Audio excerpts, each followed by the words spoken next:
I wanted to do a quick video tonight on the Viper Vortex HST 4x16x45 rifle scope. And this one's in the American Defense Recon 20 MOA QD Mount. And it's got the Defender caps on it. This was the 4x16. And something I wanted to touch on, which they don't cover in the manual, is you start out, you got 16 powers or full power. By the way, this is a second focal plane, so and milradian, so your reticle's all based on full power only. It's not like a first focal plane where they adjust in and out with it. So you got your 16 power, half that's 8, half that's 4. Between the two is 6, but this is 5.3. What that is you got 16 power, half of that is 8, a third of that is 5.3, give or take, and 4 power. So when you're using your reticle, you can kind of use that as a guesstimation, knowing, hey, I'm twice as much zoomed in as I am because I'm not at full power. You can kind of use it to do some math and figure stuff out. Parallax to infinity and beyond. Nice scope. I like it. The mounts, a lot of people don't like the way the screws are because they say, oh, you got to put the screws in and everything's moving until you get it all tight and you can't get nothing straight. If you snug up your bottom screws first, and I said snug up, not torque, they pivot on these pins. So your rings can actually do this. You don't need to lap these rings because they can kind of find where they need to be and be happy. But if you just crank these down and crank these down, they could be all screwy. So I just snug these,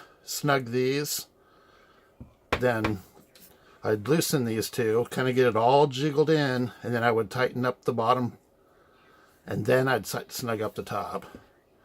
And that way everything's all where it wants to be and happy, and it's not all bound up something screwy. Because not only can the mounts do this, but the rings themselves could kind of do this if you weren't careful. If you just clamped it down,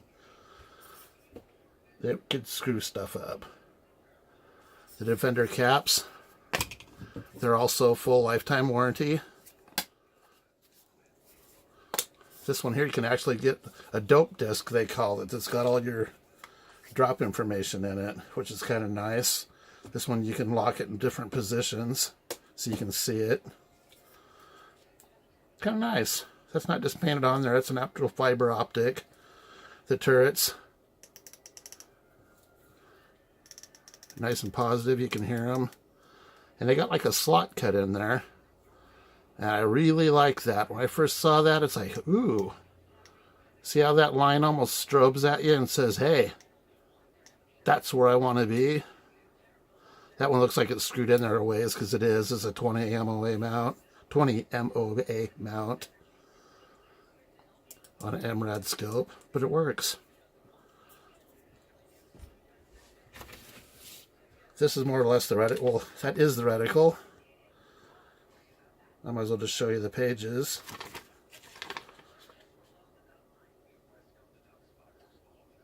With that, you can just kind of pause on your own. This is probably available online anyway, but it's always nice to read this kind of stuff before you decide, hey, do I want to put $600 out for this or not? And shop around. I think the retail on was $5.69. I did the Black Friday thing. I save up for that sale. That was the reticle manual for MRAD. We'll go through this one real quick.